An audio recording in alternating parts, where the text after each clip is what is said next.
And greetings. Happy Wednesday. Welcome to the Steve Deace Show, live and on demand here on BlazeTV, radio and podcast. Steve Deace here, alongside Todd Erzin and Aaron McIntyre, as well as all of you at 888-900-3393. That's 888-900-3393. Steve at stevedeace.com is how you can email the program. That's DEACE. Like us on Facebook.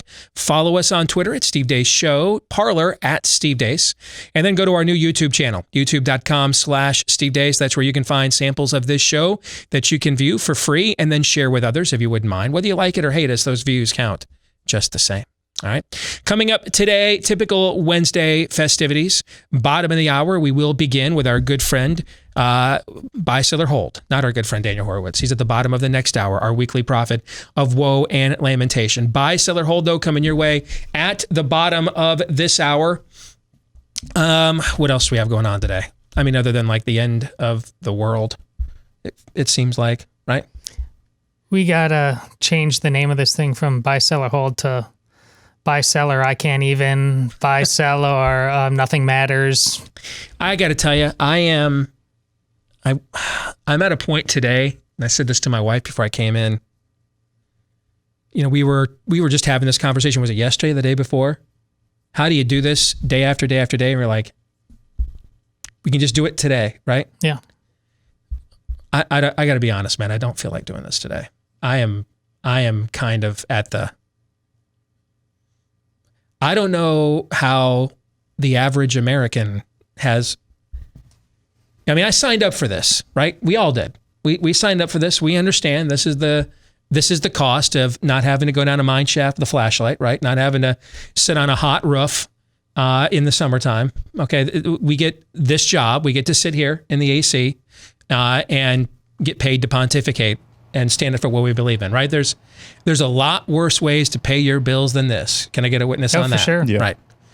And so part of that is you just have to mentally condition yourself that you have to expose yourself to the toxic sludge more than the average person, right? That's just part of this gig, right? Yes. I'm a grizzled veteran now. I got to tell you, I've hit a wall. Like the dog days of August hit a wall. I don't know how the average person in our audience that didn't sign up for this, that doesn't have to do this, how they have not hit that wall 75 times by now. But I've hit the wall. I've hit the rookie wall, man.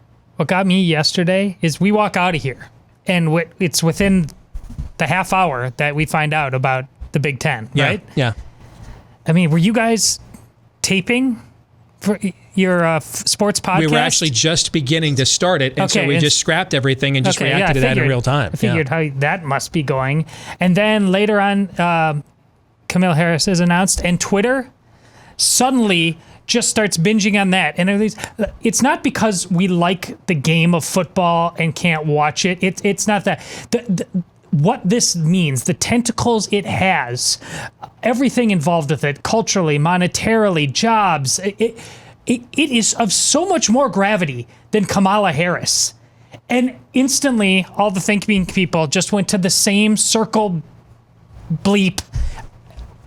We're so broken, man. We're just so utterly broken when you can so cavalierly set aside what they just set aside yesterday. And the excuse you got from everybody was, quote, too many unknowns. That was everybody's medical diagnosis. That's not a country that can survive. We just had over 700 high school baseball and softball teams in the state of Iowa compete for 2 months? Yes. For 2 months. I was in the middle of it every day. And we had fans in the stands. You were there. All People the time. Not wearing masks. No masks. How many kids died? 0. How many fans died? 0. 0. No hospitalizations. Not one reported as a result of this. All those high school kids, were they put in a bubble, were they? Nope. At 7, we didn't put kids at 700 high school teams in a bubble? No. We didn't. Just send them all back home, right? To live their lives and roam around the neighborhoods and pick up whatever germs they had and then just come right back to practice and games the next day, right? Yeah. And what was it? 96% on the baseball side, I think it was, and 94% on the softball side were able to start and finish their seasons. And the ones that weren't without any incident. The ones who didn't were just technicalities that were, one positive test, so they shut everything down, right? Yeah. And and on top of that, we're sending kids. The kids are going back to school, man. They're going to be there having their normal drunken orgies in their dorms. I know. But no football. I think the amount of stupid yesterday, you know what? It's going to headline your montage. The two thing, that's what I'm tired of. I got through not having the NCAA tournament. That's my most beloved sporting event. I have taken that vacation since I was in the 8th grade every year. Okay, I got through that. I'll get through not having Big Ten football in the summer, in the fall. I'm 47 years old now. All right, I'll get through it. It's the stupidity. Yes. I just. That's the wall. What I mean is that's the wall I'm hitting. Like if I knew the arguments, my arguments were bad, and I can't win, I'd live with it, and I'd be like, man, this is a crap time to live, and I'm just gonna have to, I mean, other people have lived through like far worse times than this. Sack up, Deace, right? It's the fact that I know my arguments do win, and they just often don't matter. That's where I'm getting the PTSD, brother. Yeah. Okay. I mean, I literally just feel like every day is like, or most days, we're doing the argumentation version of your wife texting you, I'm ovulating. So you go masturbate in the backyard and then wonder again why she's not pregnant this month. That is exactly what this. It's a bridge to nowhere. It's Skinner's box. It's just a drain circling, It's not even one more. It's not even the Israelites. One more trip around the mountain. It's at least you knew it was going to be 40 years. You have no idea when this stupidity will end, and that's what is draining, man. I think backyard masturbation is the best setup you've ever given, Aaron's montage. We should maybe call this the Onin pandemic instead of COVID. The Onin. Let's get to Aaron's montage of what happened while we were away. What happened while we were away, brought to you by Joe Biden has his pick. The presumptive Democratic presidential nominee has selected the 25th Amendment to be his running mate. It's not Kamala. It's not Kamala. It's not Kamala. It's Kamala. Yes, Kamala Harris becomes the first individual of color with a cervix to be on a major party's ticket. That's the same Kamala who all but called Joe Biden a racist. I was actually it was hurtful to hear you talk about the reputations of two United States senators who built their reputations and career on the segregation of race in this country. That's the same Kamala who finished the Democratic primary with fewer delegates than Tulsi Gabbard. That's the same Kamala who hails from California, a state Ayatollah Khomeini would win by 20 points if he were a Democrat. That's the same Kamala who earned the nickname Kamala the Cop from the far left because she was apparently too tough on crime during her tenure as California Attorney General. And that's the same Kamala who ordered the raid on the home of pro-life undercover journalist David DeLayden and the Planned Parenthood sells dead baby body parts saga. Kamala Harris. In other news, the Big Ten and Pac12 athletic conferences announced yesterday they're canceling their conferences' college football seasons. Those same conferences, who had 5 months to plan to make a season happen, said they were exploring playing in the spring. Don't piss down my back and tell me it's raining. Dr. Scott Atlas, the newest member of the White House Coronavirus Task Force, is already making the rounds on news programs to beat the drum for sanity. Talking about people who are physical specimens who are really super young people that age without a comorbidity have virtually zero risk from this. We have to, again, become rational here. The risk for people that age is less than seasonal influenza. I mean, you have to really look at the data, and you can't say it's all about the science and then act contrary to science. There's such fear in the community, and unfortunately it's been propagated by really people who are doing some very sloppy thinking reporting and really sensationalistic media reporting. He also commented on Wisconsin's new mandate for state officials to wear face masks at home alone during Zoom calls. And the reality is it's stemming from a massive amount of fear bordering on hysteria now. And this is a real problem because public policy is supposed to be taking into consideration not just stopping COVID-19 at all costs, but understanding the impact of people on what you do and what you say. And I think that's been a failure in some of the people who have been speaking out on this. New Jersey Governor Phil Murphy is getting angrier and angrier about questions surrounding his handling of the virus. So I would just say to everybody, with all due respect to the Monday morning quarterbacking and color commentary, checking in now again on a pandemic, this is war, morning, noon, and night, and it is crystal clear what our directives were as it relates to long-term care and COVID-19 positives, and whether it's Governor Christie or anybody other smart aleck who says it was one thing when it was another, give us a break. In woke news, a Black Lives Matter organizer in Chicago justified the looting that's taken place in her city over the last few days. If somebody decides to loot a Gucci or a Macy's or a Nike, because that makes sure that that person eats. That makes sure that that person has clothes. That's reparations. That is reparations. Anything they want to take it, because these businesses have insurance. They're going to get their money back. My people aren't getting anything. Oh, brother, where art thou? Ilhan Omar won her primary in Minnesota last night. She becomes the Democratic nominee once again for Minnesota's 5th congressional district. And finally, checking in on John Kasich. I think I have a right to define what it means to be a conservative. These montages, man. And that's what happened while we were away. I think we're all at the place I just articulated, aren't we? Yeah. It's like none of the three of us are here to like give the pet talk, finish the race, Paul talk, win one for the Gipper, Newt Rockney. We're all kind of looking at each other like Big Ten school presidents who really wants to just go ahead and tap out. I kind of feels that way. I'll finish, but it's going to suck. Aaron's Montage is brought to you by Keeps. Of course, losing your hair is no fun. So let's talk about options. You can go to your doctor for a hair loss treatment prescription, then visit the pharmacy. Try not to go broke, though, when you find out what that bill's going to cost you. Or you can go to Keeps and do it all from the comfort of your own home, where you're going to get the same doctor-recommended, FDA-approved hair loss treatment. But Keeps offers the generic versions for about half the cost. And one more thing you're going to love about Keeps, it's all online. So you can just answer a few questions, snap a few pics of your hair, and a licensed physician will review your info and recommend the right hair loss treatment for you, and then it's shipped discreetly and directly to your door. So you're already saving money with the generic versions. How about another offer on top of that, though, to get you started? Half off your first order when you go to keeps.com/grow. Keeps. Keeps.com/grow. Again, that's keeps.com/grow.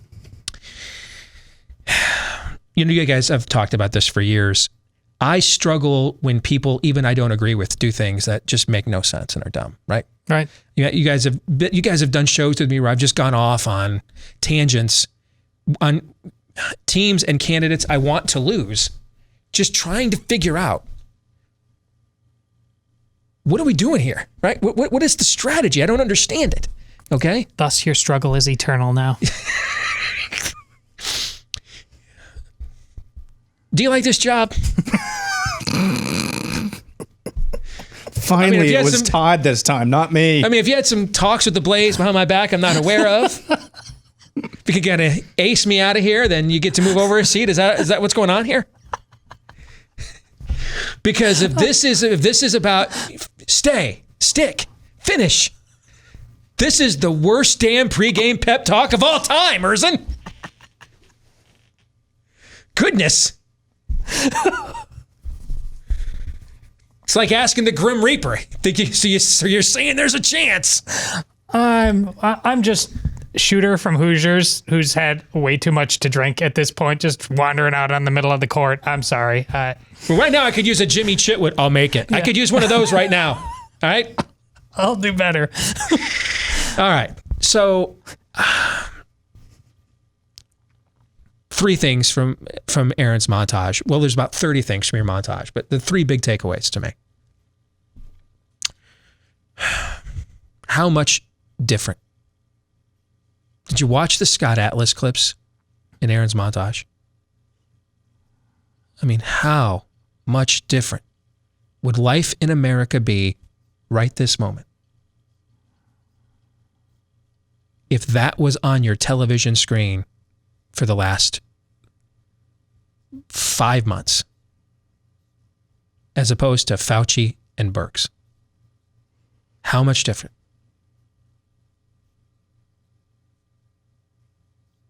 It's inestimable. It is. Because he was the worm tongue that whispered into all of sports radio and everything. It just infected for months.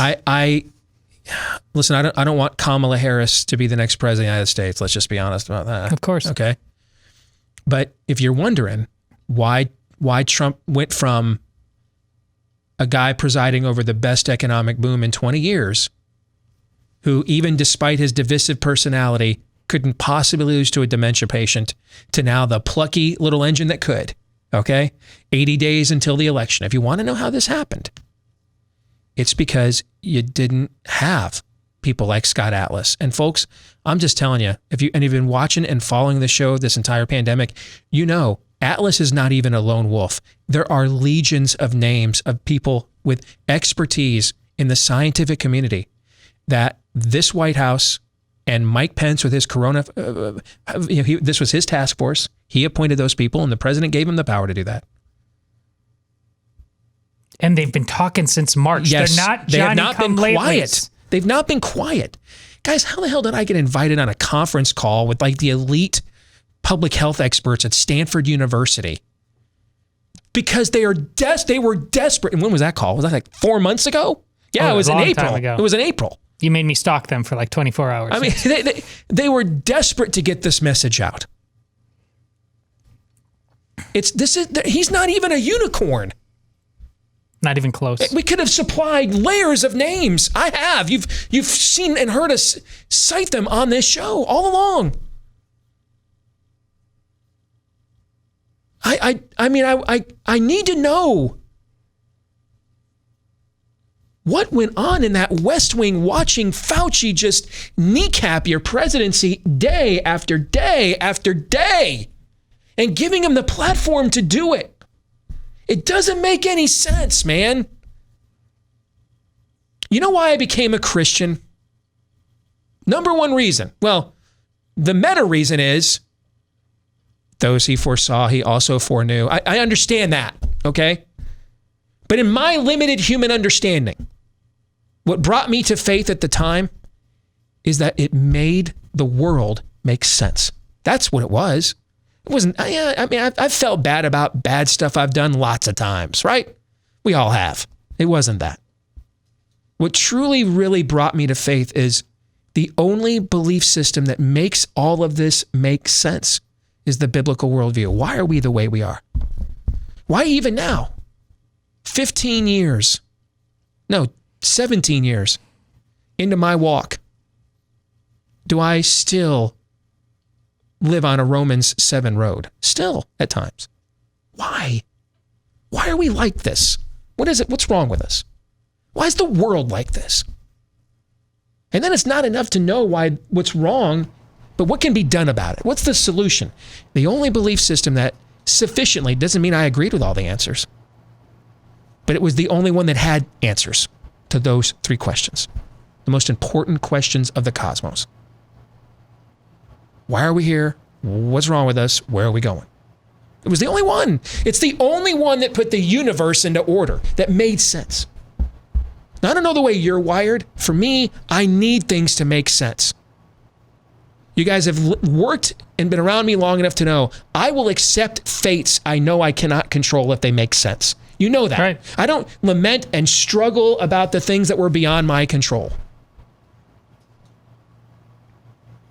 What's the ratio of times, looking back on 2016, I have complained about Fox going into the tank for Trump to the stupid apologies to Ben Carson for something we never did in a campaign he was never serious about? Which of those two things have I complained and lamented about more? And as I've the latter. The latter, and it's not even close. Why? Because we could have controlled that. We could have controlled that. Couldn't control the former. We couldn't. And frankly, we were winning without that. We weren't Fox's candidate the whole time. Scott Walker, Jeb Bush, Marco Rubio were. We beat all those guys in Iowa. Now, it's when I'm fine accepting a loss if it's beyond my control. I just need it to not be beyond my comprehension. I don't understand what they did there for months after months. In fact, I should be ecstatic watching those clips of Scott Atlas and Aaron's montage. I'm not. I'm actually more pissed than I was before. Because we could have had that dose of adulting for the last 5 months, for the last 4 months, 3 months, 2 months. And now here we are. Can my kid go back to school? What does he have to wear? A Darth Vader or Darth helmet? Which one? Can we play football in one part of the country and not in another? Here we are.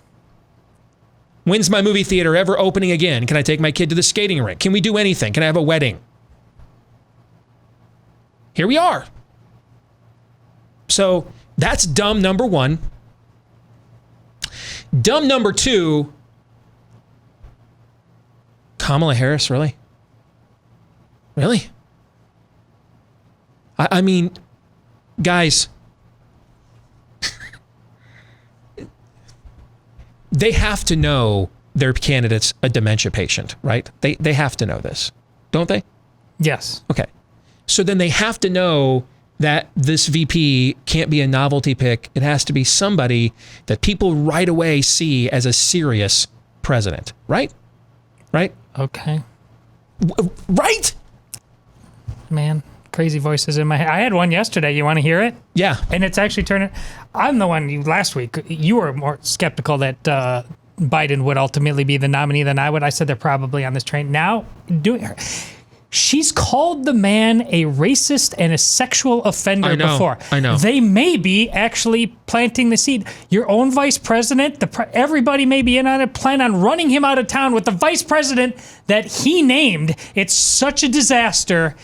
And then we go on from there. But then, Todd, if that's the plan, they chose somebody who their own primary voters laughed off the national stage. She had no traction as a black woman with black voters. I know. None. Zilch, nada, none. She had none. And then she had to leave the race 2 full months before the first vote was cast in Iowa. And so you think that this woman that your own primary voters did not view as a credible presidential candidate.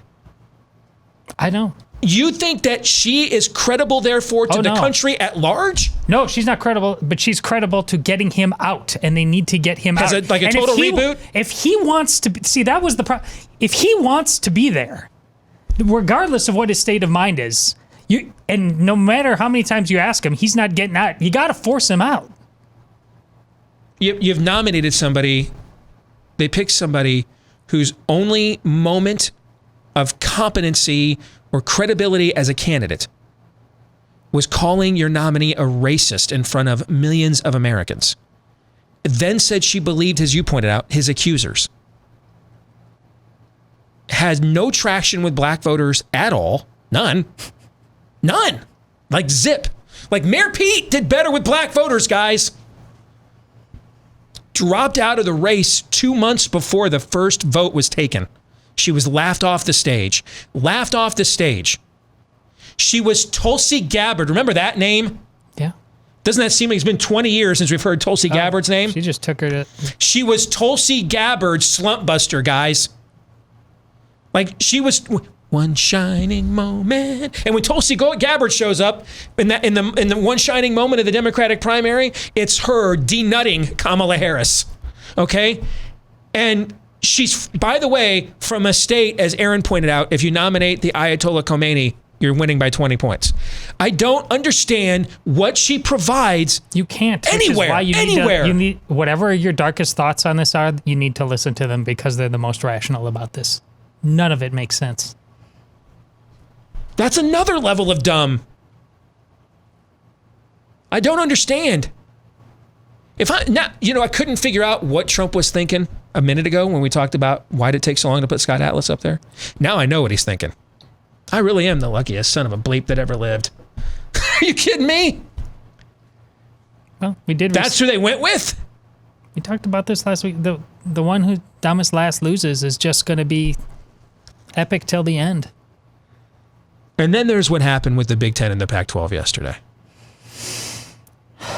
Oh, that. There's a clip going around of like the leading infectious disease expert at the University of Michigan on CNN. When asked, hey, what specific medical information are you concerned about? Provided none. But she did say there's too many unknowns. Get this. So we should probably just hit pause on the college football season. Where have we heard that language before? There's just too many unknowns. So we just need to hit pause on the economy. And now you've got, I mean, the Atlantic Coast Conference, they got a couple decent medical schools, you know, Wake Forest, okay. My understanding is they got some podunk JUCO med school down there called Duke. You guys ever heard of that place? Duke, yeah. Yeah, thanks. And they got this thing called like the Research Triangle, you know, down there. I know, I mean, you guys just kind of have some schlepping universities down there that literally anybody can get into. Even if you're a high school dropout, they just take anybody at those schools. But, I mean, the leading infectious disease expert at Duke is guiding the ACC. He's on national television on ESPN in the morning saying, absolutely, we can make it safe to play. I mean, it's not riskless. There's going to be positive cases, but hey, we can make it safe to play. If you're willing to accept the risk of positive cases, if you're willing to accept that, we can make it safe to play. And the Big Ten, most of these are medical schools. Michigan, one of the highest rated medical schools in the world. Michigan's university president for the first time is an active physician.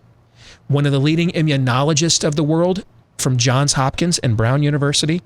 He never once visited the Michigan football team the last 2 months while they have been on campus working out. Not once. Never once checked out whether they were social distancing properly, checked out the precautions, never spoke to the players, not a single time. And he is a doctor.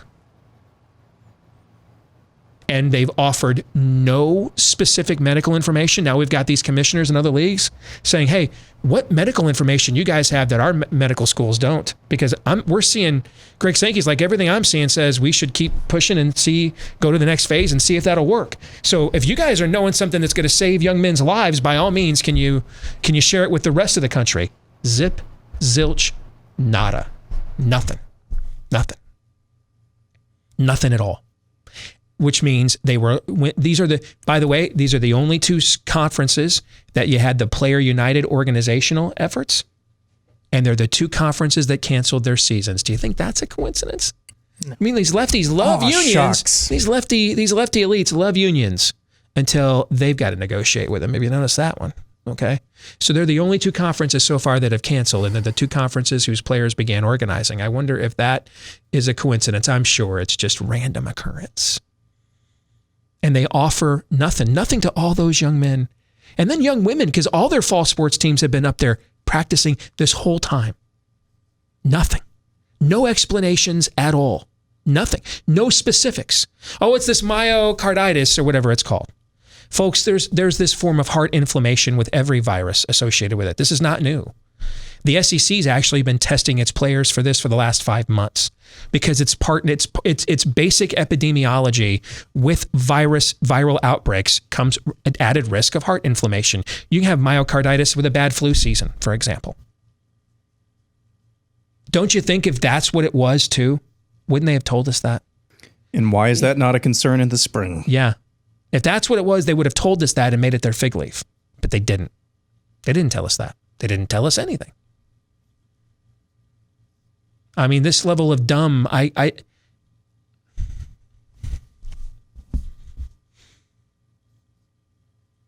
what can men do against such reckless stupidity? Just going to say that, man.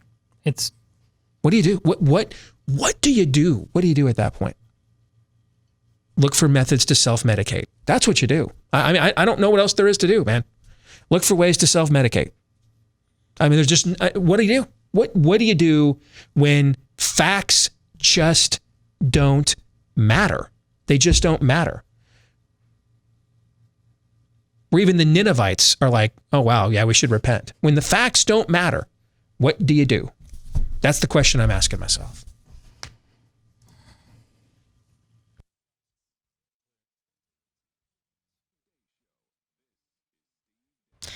You know, now that America is opening up everywhere except about half the country that plays college football, have you guys noticed, by the way, that the states that have already said they're not going to play major college football, I should say, the Power 5 conferences that are predominantly in a footprint where Trump cannot win or it's difficult for him to win, those two conferences are the ones that said they're not going to play.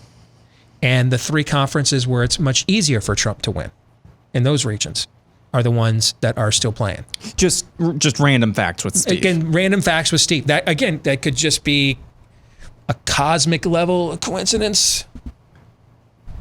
Could be. I don't know. 6, 12, 18, 24, 42. Could just all be a coincidence, if you know what I'm saying. Okay. I see all your unknown variables, and I raise you that one right there. Yeah.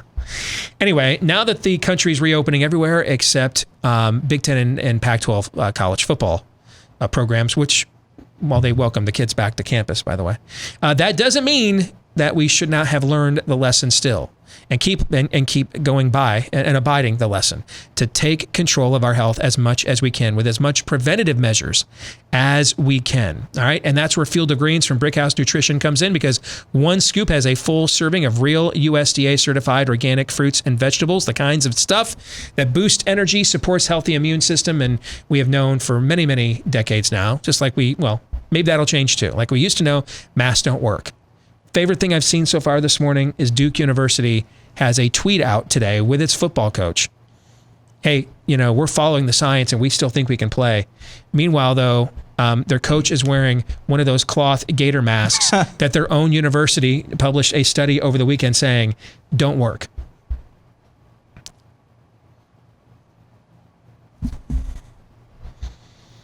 There's an hour and a half left of this. What was I doing? Oh, yeah, back to Brickhouse Nutrition. All right. At this point, you want to immunize yourself from as many experts as you possibly can. All right. So the old stuff we used to know is still true, like fruits and vegetables, diets that are dense in those things can prevent a lot of bad stuff that can happen to you. And that's where Brickhouse Nutrition comes in. One scoop in any water-based drink. You've got one full serving of organic USDA fruits and vegetables. Right now, you can get 15% off your first order with the offer code Steve at BrickhouseSteve.com. And if you want to keep going and you subscribe monthly, they'll take another 10% off every month as well. So get those discounts with the promo code Steve at BrickhouseSteve.com. Let's get to buy, sell, or hold, our weekly game where Aaron, with some help from you in the audience, puts forth to Todd and I a series of predictions and prophecies and premises that you guys want us to buy or sell. Hopefully, we'll have an answer or a reason why that's the case. Once per show, we are permitted to hold.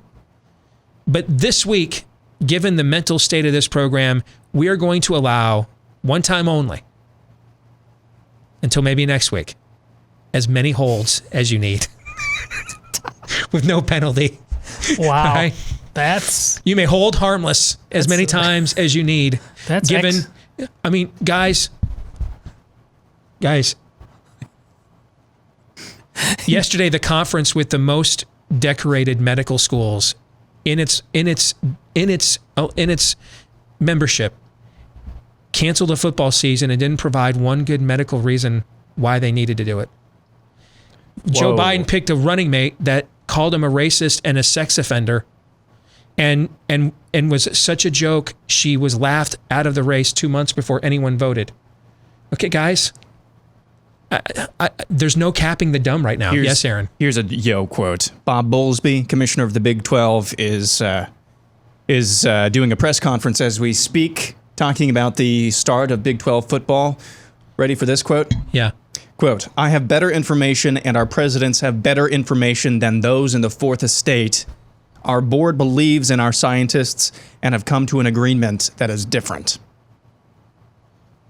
I've known Bob Bowlesby for a long time because he used to be the athletic director at the University of Iowa. Well, I should say I knew him when he was the athletic director at the University of Iowa. Back then he was known as Dollar Bob because he was just in perpetual fundraising motion, man. And he was known for saying a lot of stuff without saying anything. That's how he got cool jobs, like head of the NCAA selection committee for basketball, but he wouldn't say anything. But then behind the scenes, dude was an assassin. So it just so happened that the 1 year ever in the history of the NCAA tournament, Iowa State, and Northern Iowa, which is another school that Bob Bowlesby used to be the AD for, the only year in the history of the NCAA tournament, Iowa State, and Northern Iowa each received at-large bids to the NCAA tournament. Happened to be the year. Meaning that nobody won a conference to get in. They had to get selected, okay? The only year that has ever happened to be the year that Bob Bowlesby was the chairman of the committee. Now, maybe that's a random coincidence as well. I don't know, okay? But the guy is usually pretty smooth, and he is not one to drop a bomb like that.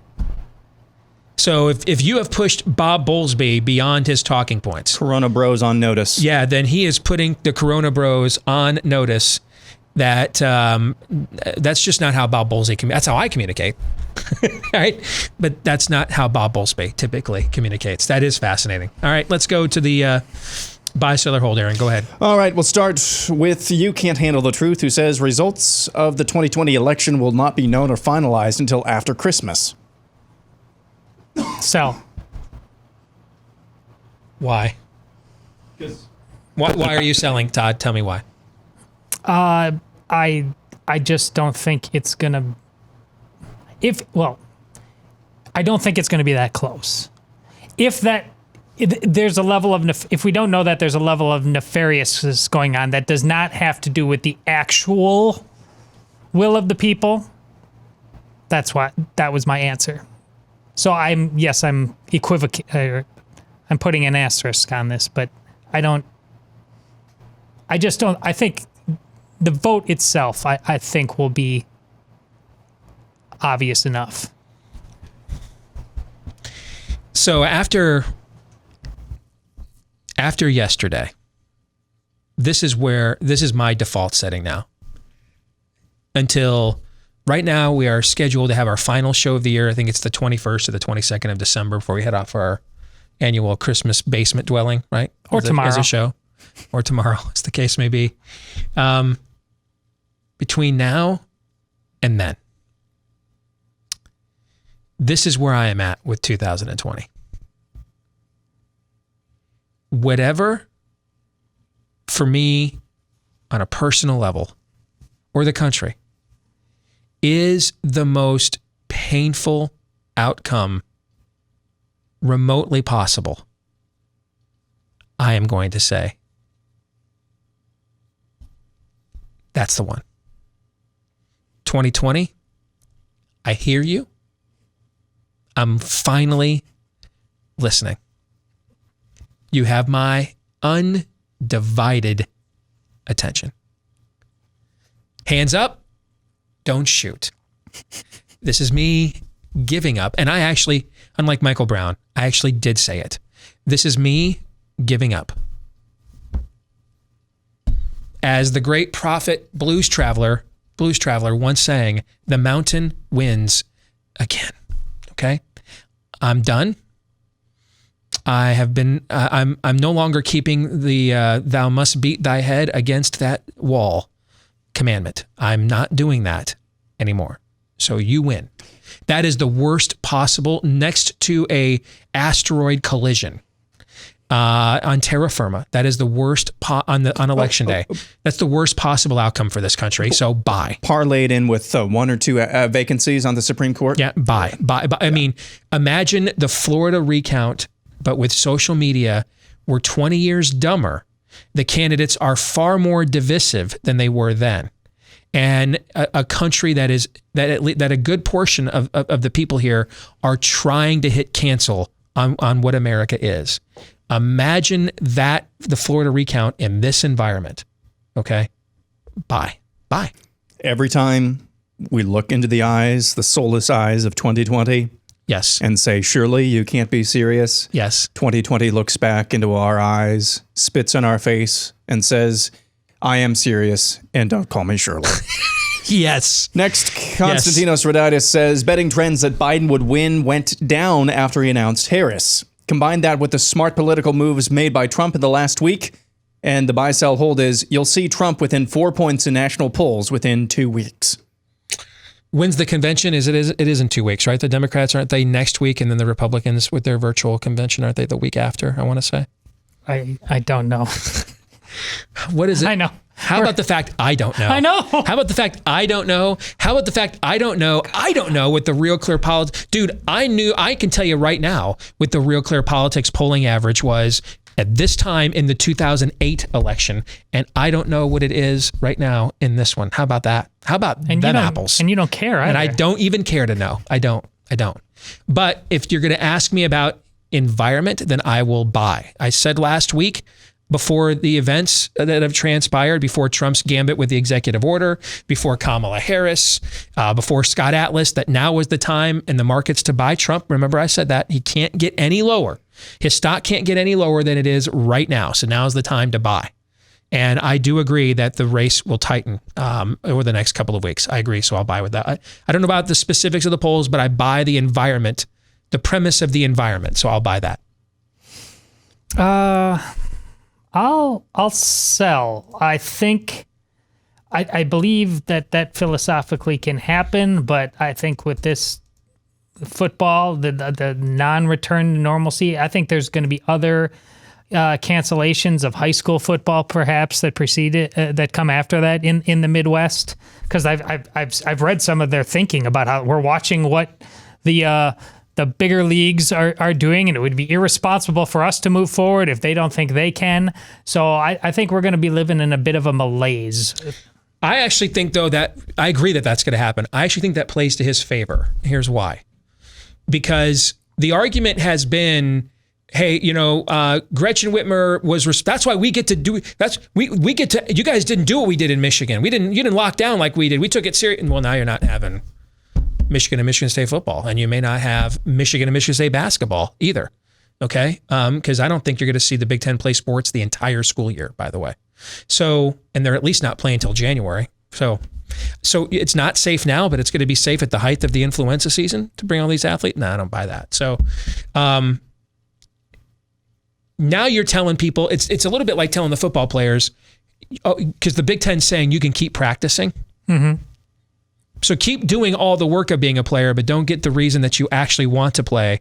That's like for a college football player, practice without games is like you coming to work here every day without a paycheck, basically. That's the payoff, right? Right. Well, a lot of those people in Michigan, man, and again, that's a state I kind of know a thing or two about. A lot of people there, I lived there, good portion of my life. They took great pride in their governor and the effort they took to do the shutdowns and stop the virus. Now you're being told, though, you're not getting the payoff on the opposite end. You don't get to watch the green and white and the maize and blue. Not going to probably watch your kid. Now, right now, they're practicing high school football. I bet you that gets canceled if they're not going to play college football. I don't know. I kind of think that works to his advantage in that these are states where the Karen governors promised you, if you let us Karen you, then when on the back end of this, you'll get rewarded for your diligence. And instead, they're taking the shaft up the keister, man. I don't disagree if they channel that politically. My point is they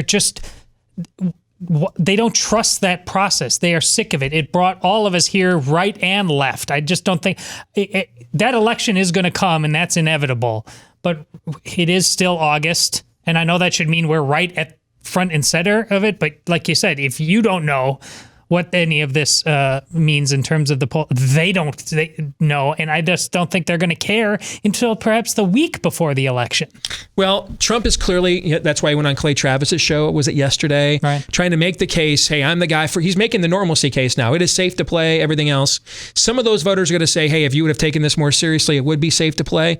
But there are going to be voters that are going to blame Gretchen Whitmer and other people that are going to say, hey, we went along with this and now we're not getting what we thought we were going to get on the back end of it. Know what I'm trying to say? Yeah. Okay. Moving on, Live Free or Die says Kamala Harris is the first Democrat in recent years to rise to the top following Kama Sutra instead of rules for radicals. Oh. I debated putting that one in there, but... No, you didn't. Don't even lie. You didn't debate that at all. You debated where to put it in. Put it in at the very end. Okay, that's what you were debating. Did you see Jesse Kelly's Twitter feed about? I did. Yeah, I did see it. Yeah. I mean, note to self, man, banging Willie Brown is good for your career. I guess that's one thing we learned yesterday. I mean, wow. I'm going to buy, I guess. Sure. Why not? I will hold that tenderly. Nathan Kotis says if the Big Ten Pac-12 does not play this fall, it would put them significantly behind the SEC, ACC, Big 12 in recruiting for the next decade. Well, you have to clarify if those leagues play. If those leagues play, those other two, the Big Ten and Pac-12, will not recover generationally. They will not competitively recover generationally in our time. They have SMU'd themselves if those leagues play. Okay. Now, if they don't play, it's not really going to hurt them that much at all, because then they all have shared blame at that point. Except right now, they're all being negative recruited bad, really bad. Okay. Hey, how do you know when your team's ever going to come back? These schools are ever going to play again? You know they're going to play next year. You should sign with us instead. They're going to have to put, even if those other three leagues don't play, they're going to have to put up with that for the next 4 to 6 weeks while they figure out whether those other leagues are going to play or not. So that's your best case scenario, is that you're getting your recruiting class rated. If those other leagues don't play, though, in the end, it won't make much of a difference. But if they do play, yeah, it's a catastrophic event. Yeah, this is where it's amazing. Like even Barry Alvarez, as tenured and respected an AD in probably the entire land, and all of his, like, there are too many unknowns. You want to talk unknowns? Like, what's going to happen to your entire athletic department? I know you're getting pretty long in the tooth there, Barry, but there's going to be nothing to pass on. And this is why, if I was Nebraska, and if they are, as you say, Steve, and you trust your birdies, like from top to bottom, holistically, like we want to play football. If this is a school like one of the blue bloods that probably had lost the most luster of any blue blood, and probably was going to have the hardest time taking it back just because of changing landscape, geography, who they recruit from. If they want to be on a national scene again, I would be absolutely, we're out of this sissy league full of sissies. I would be maxing that out right now. They got to find a league that will take them. I think only one would, of the major ones. The Big 12, I think, would take them back. Go back. I think it would take them back. I don't think the other ones would take them, though, but I think the Big 12 would. Yeah. We'll come back, hour 2, the Deace Show, here on Blaze TV radio podcast. Coming your way, more buy, sell, and hold. Next. Let's get back at it here, hour 2, live and on demand on Blaze TV radio podcast. Steve Deace here with Todd Erzin and Aaron McIntyre and all of you. Steve at stevedeace.com is how you can email us. That's DEACE. Like us on Facebook. Follow us on Twitter at Steve Deace Show. At Steve Deace on Parler. What else? YouTube.com/Steve Deace is where you can go to get free samples of the show.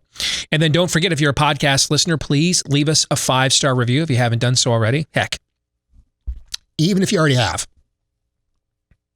Was that my voice? Was that your Muppet voice? Yeah. Did I just take some helium? That was kind of cool. Can I make that happen again? No.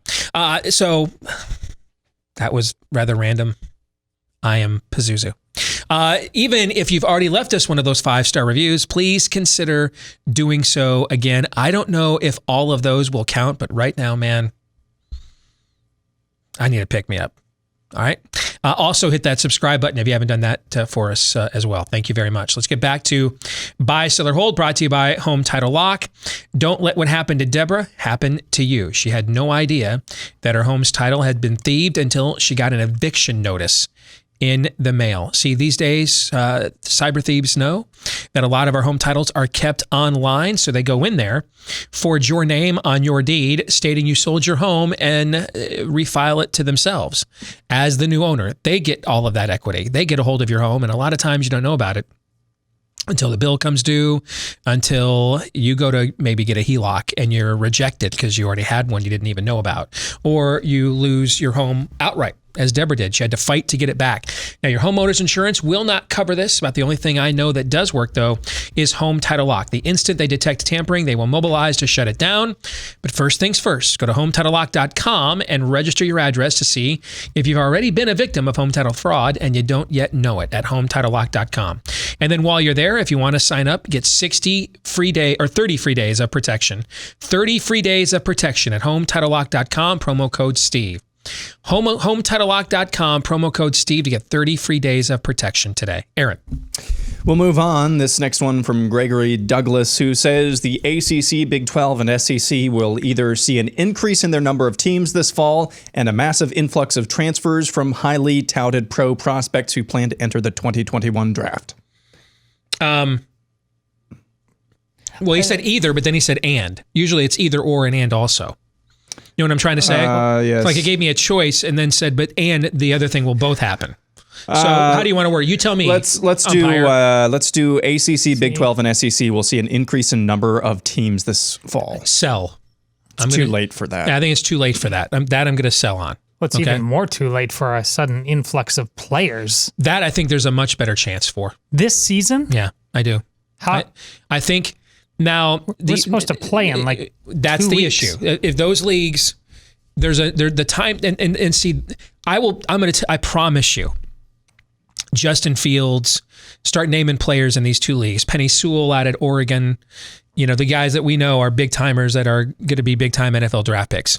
They're on the phone right now. They've already received calls or have made calls down south. They're talking to players they know on these teams. Hey, what are your protocols are like? Now they're not going to preemptively move without an assurance that they're going to play down there, right? So the timing's a little tricky. I think it depends on when do these conferences go to. See, here's the key point. When did the conferences go to padded practices? When did they start hitting? If these other 3 conferences survive padded practice stage, you're going to see games, right? That's when you're going to see games. If they don't make it past the padded practice stage, we're not going to see any college football this year. Now, when does that happen? How early into camp? I think the SEC starts camp, I want to say, on the 17th. So how early into that do they start going to pads? Because here's why that matters. That will tell those players then that want to still play. Like if you're Justin Fields, you're like, hey, no Tua at Alabama, Mac Jones is okay. And then there's a freshman. I can just step right in there and play with all that talent, Najee Harris and all those guys right now. Jalen Waddle, play with maybe the top off, Alex Leatherwood, maybe the top offensive line in college football. I'll go play for them right now. But I need to know they're going to play, okay? And so I don't know that we know the timing of that yet. How early in their camps do they have padded practices? And then after those first few days of padded practices, if there aren't waves of new cases, that's how you're going to see games. And if it's early enough in the camp that these players can transfer in because the NCAA will let them get immediate eligibility. If it's early enough that they can then make the call, then I do think you could see. It won't be a wave. Well, define a wave. Yeah, it's not going to be. Could it be 15 to 20 really, really good players? Is that a wave of new players? Yeah, well, it's not. Okay. That's not a massive influx. A massive influx is impossible. You can't run football, a team like that. You can't sell out the young men you've been claiming a bond with. That's impossible. That's true. In mass, you cannot. You cannot. So that's not going to happen. Yeah. And all 3 leagues, it was also like I said, Nebraska. I would just go. You can't have a possible better brand builder than to say the hell with y'all. I'm going back. Yeah, I think what you're seeing with the Nebraska fans is they want out of the Big Ten, and the administration is listening to that, and they may use this. I mean, it's even been written about now in the Nebraska papers, Omaha World Herald today. I think they may use this as the impetus for the divorce, that this was kind of a marriage of convenience. Nebraska never really doesn't bring any television eyes. Their football program has lost its luster. I think one of the reasons, though, it's lost its luster is it's outside of its normal footprint. It doesn't have a natural recruiting footprint in our league, and it does if it goes back to the old Big 12. And for teams to enter the 3 conferences, you have to have teams who want. No one from the Pac12 is going to do that. Who else besides Nebraska? We were talking about that. Like if the administration from Ohio State, with its pedigree right now and its dominance, I would does it have anything to worry about from the Big Ten? I would just say, screw you guys. I'm going to go play in the SEC for a year, and I dare you to penalize me and not let me come back. But I don't think that their president probably is that person. So I have been retweeted by some weird people this year, guys. Remember Hungry Eyes, that one-hit wonder that went to number 1 in the 80s? You got something good right now? Eric Carmen, he has retweeted me this year. I've had, there were several others. Derek Anderson, longtime NFL backup quarterback for Oregon State. There's that what's his just face happened a from minute the ago. Washington football team. Jack Del Rio. Oh, yeah, Jack Del Rio. Yeah. I mean, dude, Jack Del Rio is a borderline NFL Hall of Famer. But, yeah. Yeah, I've had a weird assortment of people retweeting me this year. It's just kind of strange. Sorry. Digression. Go ahead, Aaron. You got something else? No, that was it. Oh. That was it. Sorry. Okay. Wretch66 says, all fall and winter sports, professional college and high school will be canceled within a week of either side of Labor Day. Panic must be maintained. Hard sell. Not happening. It'll happen in some spots, probably the places that we know Trump can't win. But, I mean, Major League Baseball ain't walking away from $1 billion, guys. They've already seen the worst of it already with what's gone on with the Marlins and the Cardinals. No way those owners are. There's $1 billion sitting on the table waiting for them at the end of the rainbow if they get to the final game and pitch of the World Series. They did not come this far to walk away from that. The bubble in the NBA has been spectacular in its performance. And the NFL, I mean, goodness, if there is no college football, the whole weekend of ad inventory that they have now at their disposal, Saturday nights, you're going to see the NFL become like college football, Thursday games, Saturday night games, Sunday night, Monday night. No, you won't see it en masse. You won't.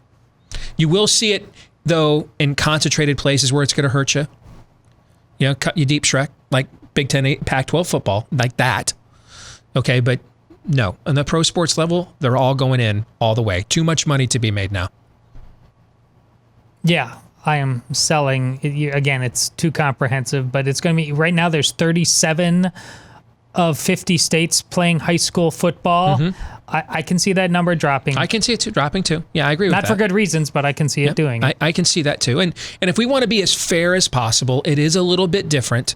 Well, it's a lot different dealing with people who are not getting directly paid, right? And when you talk high school with your own kids, it's different. I think we all acknowledge that it's different. The question isn't, is it different? The question is it dangerous? And that's the issue, okay? Is the Big 12 and the Big 10 and the Pac-12 have presented no evidence. And they had ample, they each have their own television channels. They had press conferences.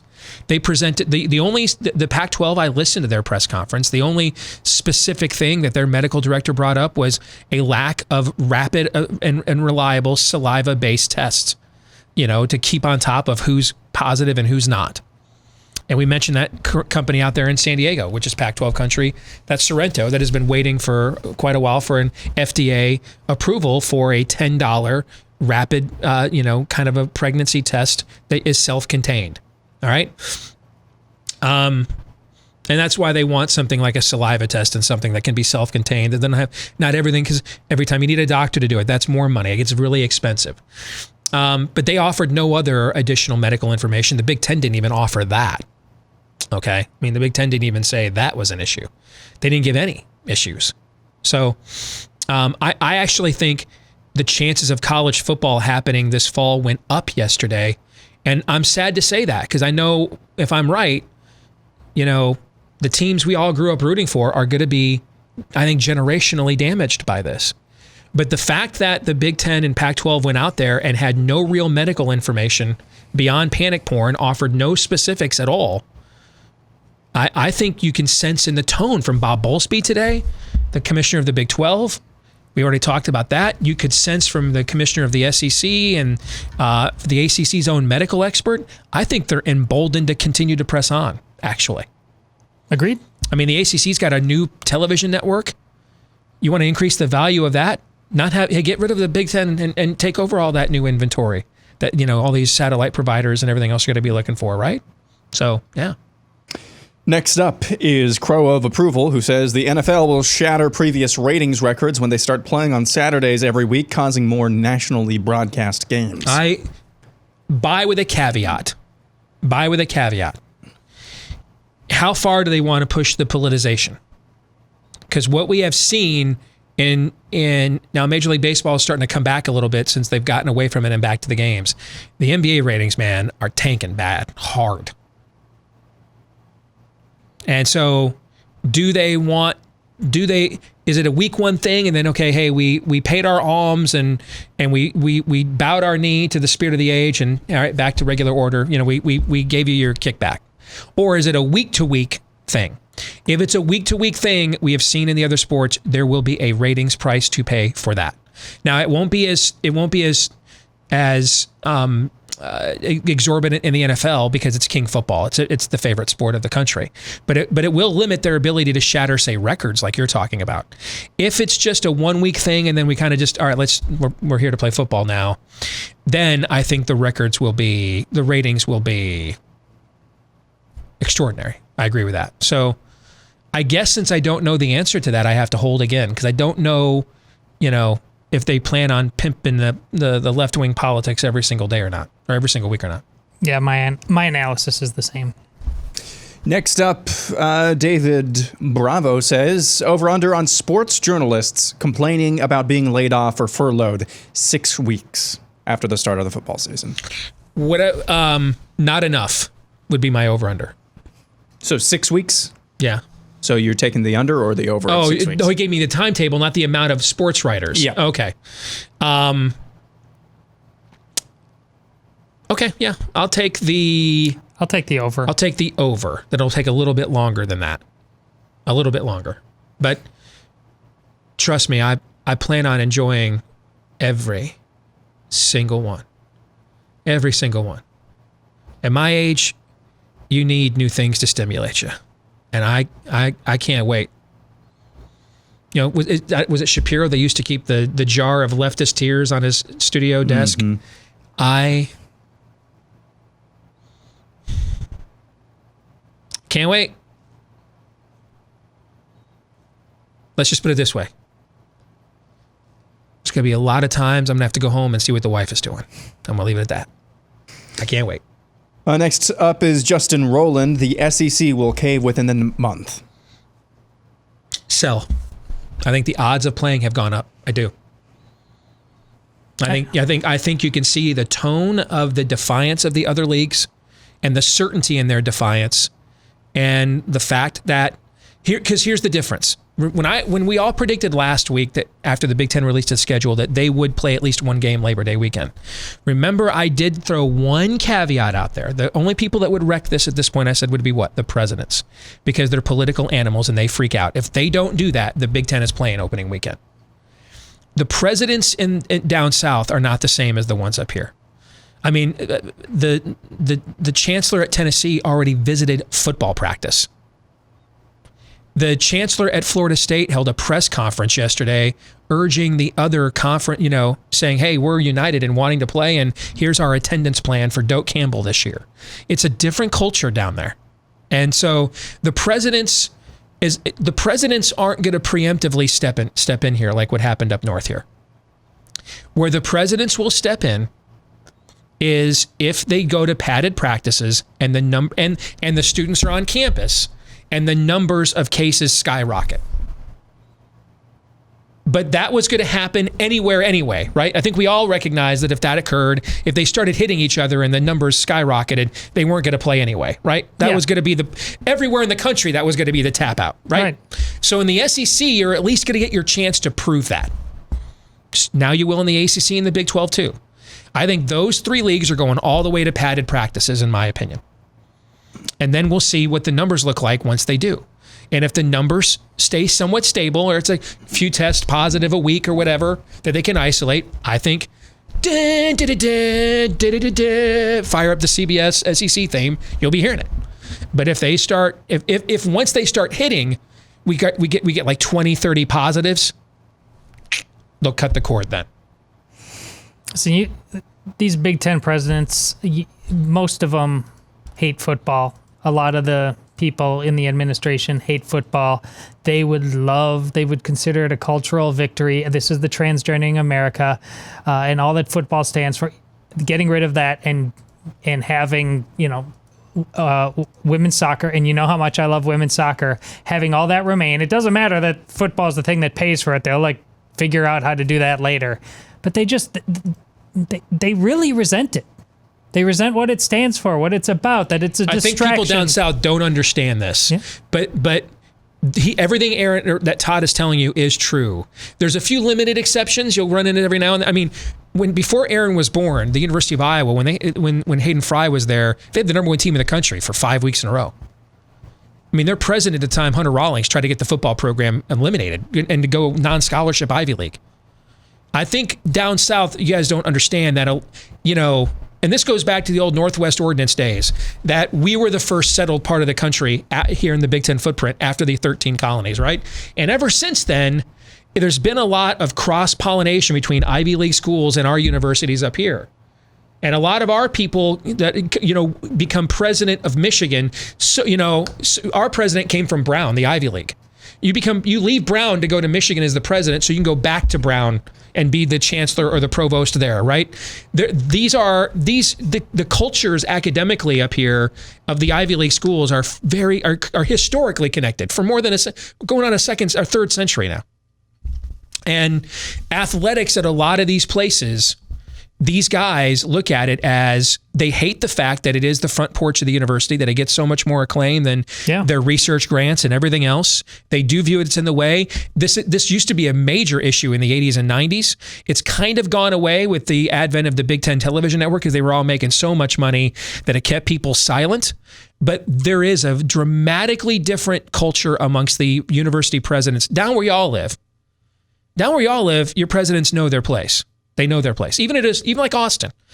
Austin's probably the closest thing to Michigan or Wisconsin that the Big 12 has in terms of a high-ranking public university at Texas that's great at sports, but it is very, very, very, very, very left-wing, right? Even there, president of the University of Texas knows, hook 'em, or we hook you. That's how we roll down here. Even he knows that. So that's not the way it operates up here. It's just different.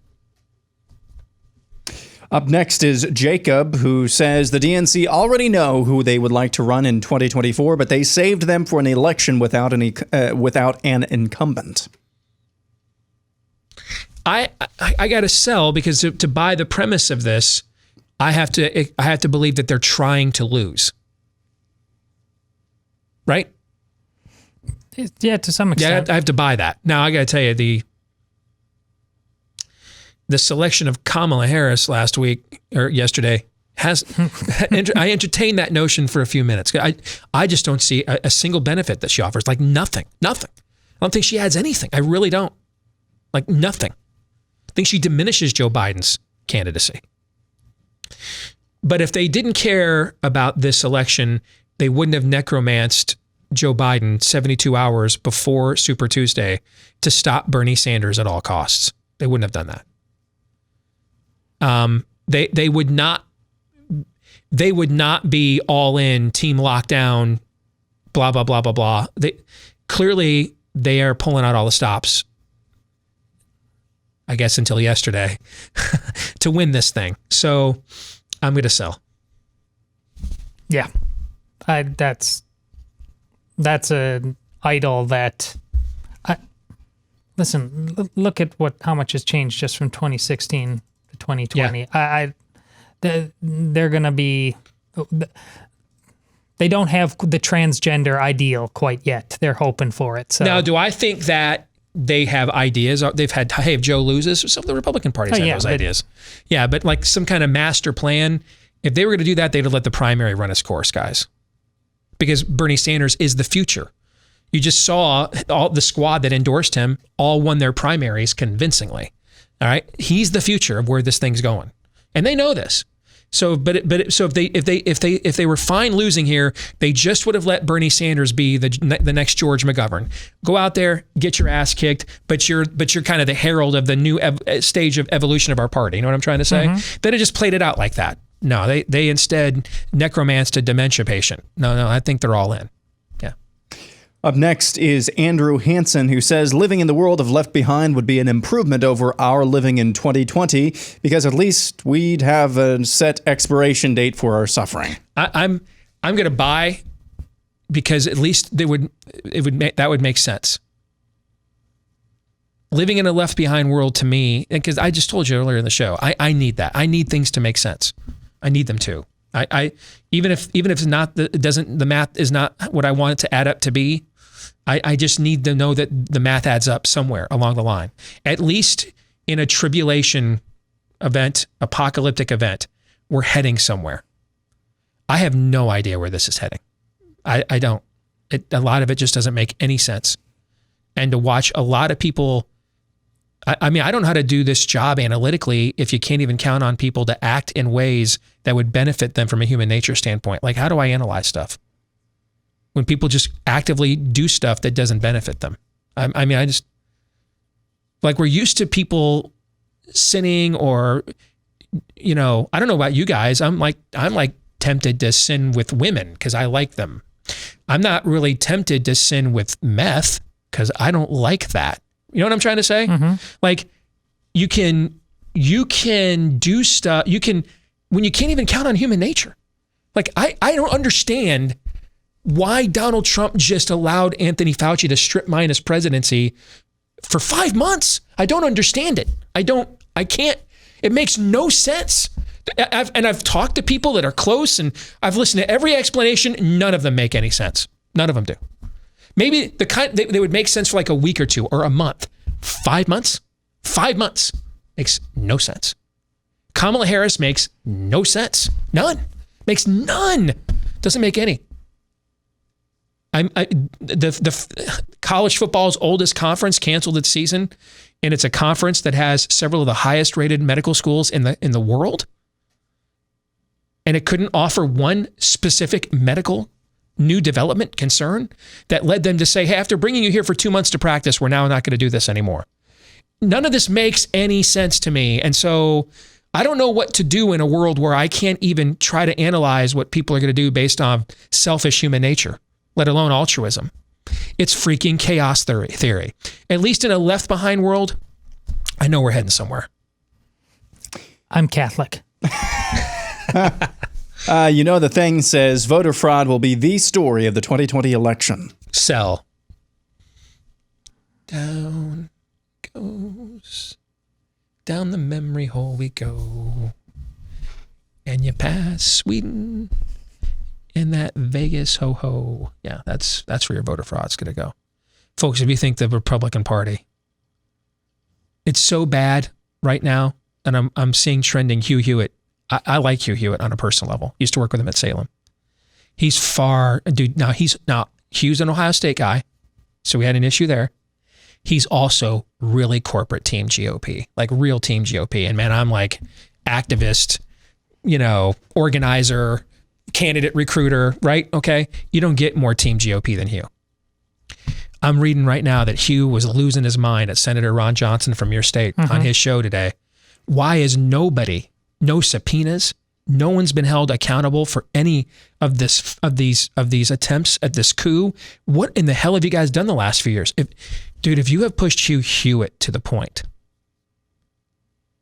that he is kneecapping an elected Republican on his show, I think that tells you how bad things are. If they weren't going to go after an obvious coup and no one was going to be held accountable for it, they're not going after voter fraud. Remember the Romney campaign, Project Orca? No, you don't remember that because they didn't do anything. I remember it because I work in the industry. But Orca was the Romney campaign's big, they had armies of attorneys and observers all lined up all over the country waiting to push back on voter fraud. It stayed on mothballs. All right? Sell. Guys, I'm just telling you, your life it will make more sense if you all come to grips with the fact you all want these Republicans to win more than they do. Just accept that. I know that's a poopy fact. I know it is. It's a runny turd, in fact. I totally get it. I know. But it's also a fact, nevertheless. Yeah, I agree. This is why I said I don't think the election is going to be that close earlier. I mean, the left is the one going to be doing the voter fraud. It's good. It's going to work. They're going to win. I don't think there's the energy amongst Republicans to fight back that hard on it. And if the Republicans happen to win, the Democrats are going to do things other than investigate their own voter fraud that didn't work. So, it's not going to happen. All right, Aaron, pick up your best one to finish it off while I do this, okay? Hey, if you want to get in the real estate market, especially in these uncertain times, really in any times, you want to make sure you can find a real estate agent you can trust, but that's especially true given how uncertain things are right now. And where can you find that kind of an agent? Because they're not going to put on their website, you can't trust me. They're not going to do that. They're not going to put on their website, I bore easily and we'll move on if I don't think I can sell your home really quick. They're not going to put on their website, my marketing plan is just keep holding open houses and I'll probably stop coming too. That they don't put that on their websites, guys. All right. So you need to know that there's somebody out there looking out for you, vetting these agents. And by the way, you want agents who want to be vetted. Yeah, I know I'm good at this. I'm fine showing off my track record. Look at it. Right? Where are you going to find those kinds of agents? The website name says it all. realestateagentsitrust.com. That's the name. That's where you want to go. Anywhere in the country. realestateagentsitrust.com, because if you're going in right now, you want to make sure you've got an agent who is all in with you. All right? And you're going to find them right now at realestateagentsitrust.com. Aaron, give us your last best shot for a buy, sell, or hold. Parting shot. Tiny Johnny says leftists will come to Christ when we stop preaching that he rose from the dead and start preaching that he sheltered in place before that.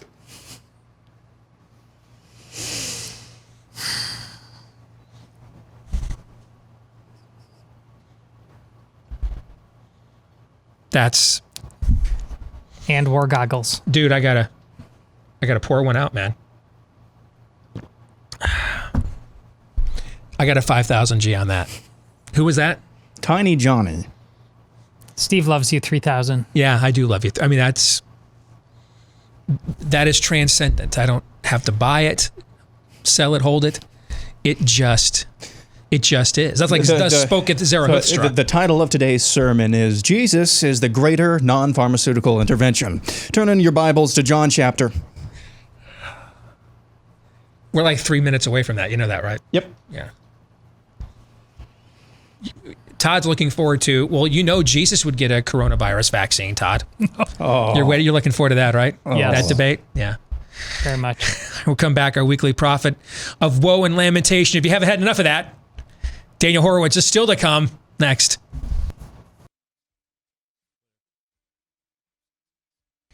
All right, back here on the Steve Deace Show. ScoreMaster was created by credit data scientists who want to put you back in charge of your credit. Right? You ever try to get a credit report, make sense of it? There's a lot of stuff on there. You don't understand it. Credit score, hey, that stuff is done so that the banks and lenders, they decipher those hieroglyphics and they tell you what it means and why the answer is yes or no. But ScoreMaster wants to put you back in charge of your credit because it's yours and you should be in charge.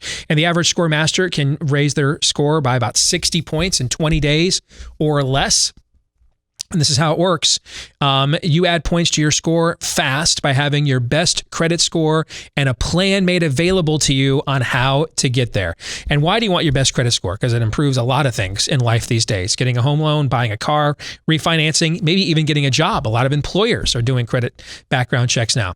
So you need to have that power, and ScoreMaster puts you in control of your credit score. You can enroll in minutes and see how many plus points you can add to your credit score. Right now, you'll be shocked at how fast you can turn things around. Just visit scoremaster.com/Steve. Again, scoremaster.com/Steve. That's scoremaster.com/Steve. Let's bring in our weekly prophet of woe and lamentation. Daniel Horowitz is here with us. Good to see you, my friend. How are you? Good to see you, Steve, without a mask, because this time next week, I predict we'll have to wear it because they've now said it transmits over the internet. Indeed. If you're a Wisconsin state employee, you wear your masks on a Zoom call, which just goes to show you the talisman aspect of this, to be seen as virtuous and righteous wearing it. I thought that was funny earlier this morning. Duke University, of course, has one of the great med schools in America. Their infectious disease expert is running the ACC's football response on whether they can play this fall. Okay, and he was on TV yesterday explaining why it was safe to play. And Duke University was very proud of their guy being on national TV. So they tweeted out, kind of to give him some props. And their football coach in the tweet is wearing one of the cloth gator masks that over the weekend, Duke University published a study says do not work. I just thought that is this and that. How many times have we said this? That's like this whole thing in a nutshell, right? Yep. I mean, that's, a half naked man walked in on Urban Meyer yesterday as he was doing a TV hit. Did you guys see that clip? Yeah, that's gone viral. Anyway, let's get to what's going on in the news, okay? Watching Scott Atlas make the media rounds yesterday, I should have been excited. Finally, some sanity. I got very angry, made me angrier. I can't help but think to myself, how much different would life in America be if we had seen that on our screen for the last 5 months instead of Fauci and Birx? And then I want to cut myself. Daniel, your thoughts? I'm going to make you even angrier. Oh, by all means. Listen, if you're down in the dumps, man, and you want to see how much lower to go, call my boy here, Daniel Horowitz. That's right. See, yes. Steve, I know why you're angry, but you're not angry enough. You're angry because you're like, look, imagine if we would have had this months ago. We could have had nice things. We would have had someone who is articulate. He's grounded in rational thought and science. And the American people would have understood this rather than just a freak show with the Tony and Debbie, get together every day. But it's worse than that because it's not just that it's too late. A day late, it's $1 short too. You see, even Scott Atlas, it got a little bit neutered. And this is what happens to everyone when you throw into a meat grinder that wasn't turned off early enough. You see, if you noticed in that clip, I know which clip you're talking about. It was great. But notice how he had to talk around the mask issue. He was like, well, there's controversial literature on it. So that was the best way you could say it. And then he's like, look, the president has already said if you can't social distance or in a certain place, but you don't need to wear it in other places outdoors. Okay, but that presupposes that they work. But you don't have to wear it in a place where it doesn't spread, because even if it does work, then it's not a problem. But notice how he had to limit himself and talk around the gratuitous, stupid ground that the president already staked out because he didn't have Scott Atlas from the beginning. Mm-hmm. This is a reoccurring theme I've seen in this administration, where he needlessly paints himself into a corner. Every single randomized clinical trial, CDC said this in May, 10-0, has shown they don't work. And even better, how about Hawaii? How about Australia? How about Philippines, Japan, Hong Kong, Israel? They don't work anywhere. I was reliably informed, in fact, over the last week, as people like us have been demanding team lockdown. Just show us one example anywhere in the world where lockdowns work. Just give us one.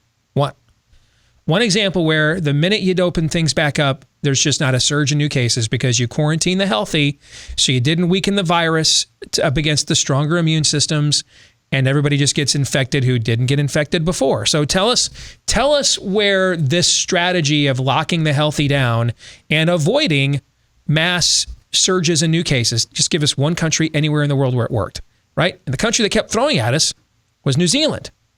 Now, we were reliably informed even as recently as a week ago that New Zealand was the example. 120 days with no cases.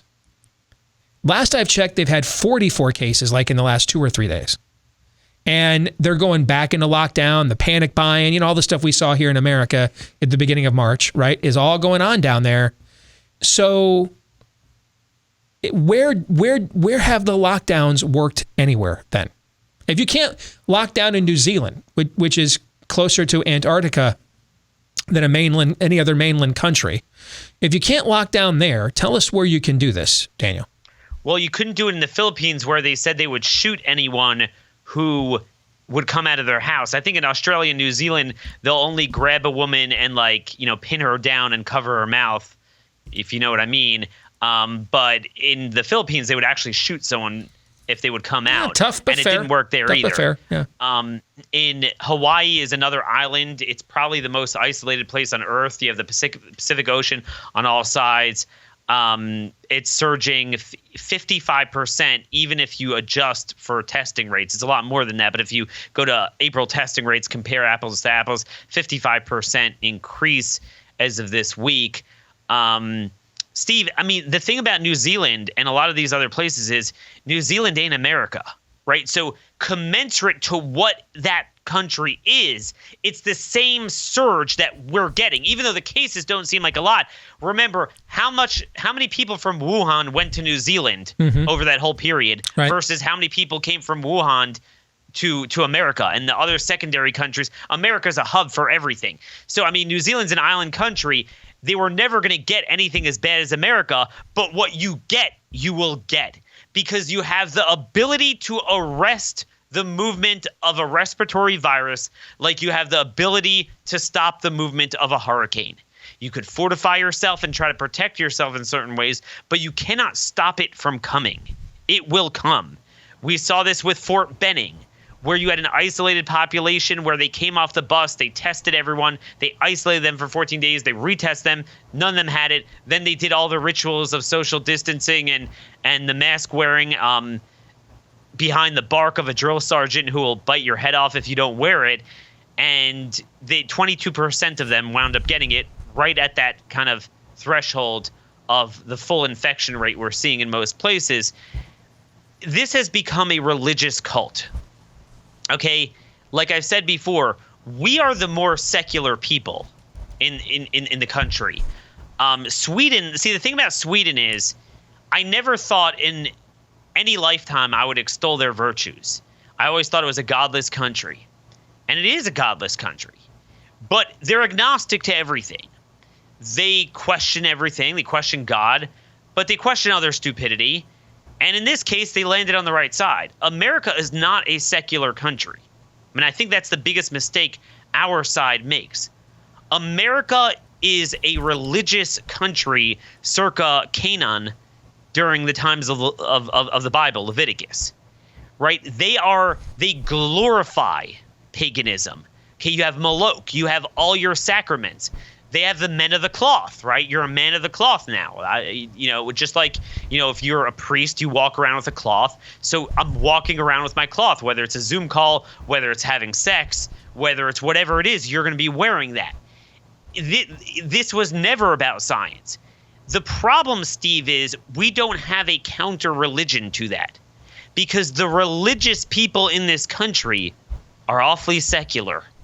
And that is by no means an equal and opposing force to what we're up against. From our mutual friend, Phil Kerpen, Arizona, latest data out of Arizona. Inpatient hospitalizations for COVID, 58% below their peak now.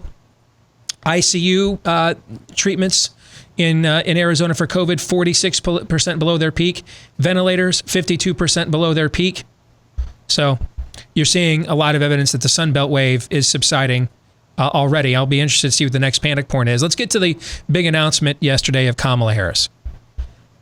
I don't understand what I can't. This isn't about partisanship for me, man. I'll give analysis. I thought Val Demings would have been a compelling pick for him. All right, cop, veteran. Florida is a much more obviously contested state. Somebody new, so you kept your inspiration with people. She's also a black woman. Instead, he chose someone whose one shining moment was calling him a racist. Then also said she believed his sex accusers. Then was such a ridiculous candidate. She was laughed off the stage by their primary voters 2 months before they took a single vote. She's from a state that the Ayatollah could be their nominee and they'd win by 20 points. He's more popular with black voters than she ever was.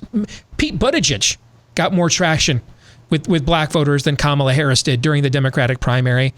I don't see a plus with this at all. I don't see how it benefits him at all.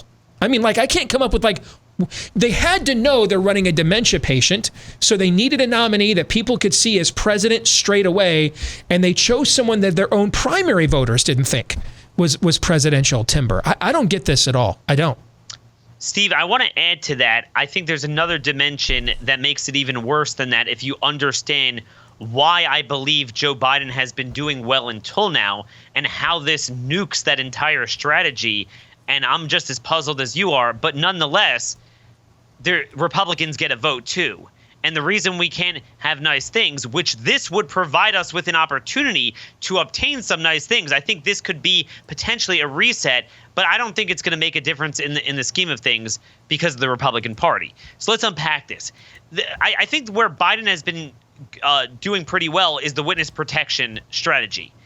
Because he's been around so long, there's no need for him to go around. Everyone knows who he is. The pandemic and the panic porn is a self-fulfilling prophecy that gives them the perfect cover and pretext to avoid a normal campaign and not get hit with it. And he's been getting away with that until now. And basically, if this election becomes a referendum on Trump's personality, the economy, everything is in shambles, there's no way he can get reelected, right? In a vacuum, a straight up, are you going to vote for Trump? No. That's just not going to happen. It never has when the economy is this bad. So all they needed to do was maintain a one-man election. Okay? Is this, a retention ballot on Trump? And then there's just an unnamed guy that you just kind of vote for that serves as a mechanism to eject Trump from the office. What they did with this is the exact opposite. They created a lightning rod. She's a lightning rod that accentuates the radicalism of the left.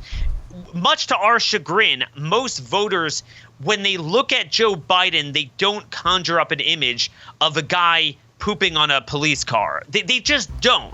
Now, he's going to go along with that, but he's got his Scranton, Pennsylvania shtick and that kind of appeal. And again, because he was from the 70s and the 80s, predating all of this, he just doesn't conjure up that image. Whereas Kamala Harris does. So she comes with tons of personal baggage. She's going to accentuate all the radicalism and allow Trump to start to make it about him just like he made it about Hillary. So then now it becomes a two-person election.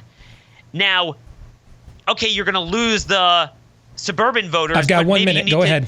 Maybe you need to juice up the base. But like you said, they have the base. The base is jazzed up based on the anti-Trump. I mean, that's a given. The key is to win those suburban votes. She brings nothing to the table. But, Steve, here's the deal. That presupposes that Republicans will use that as a wedge and show how radical is she. She's going to abolish the police. She's going to, make us wear masks and do this. Republicans are supporting that crap. And of all the things that they could hit her with, Steve, how many Republicans have you seen over the last 24 hours that have found the one issue to hit her from the left on and say she's arrested too many bad guys? She was too tough on crime. Yeah, I know. Great stuff, brother. Good to see you as always. Take care. Take care.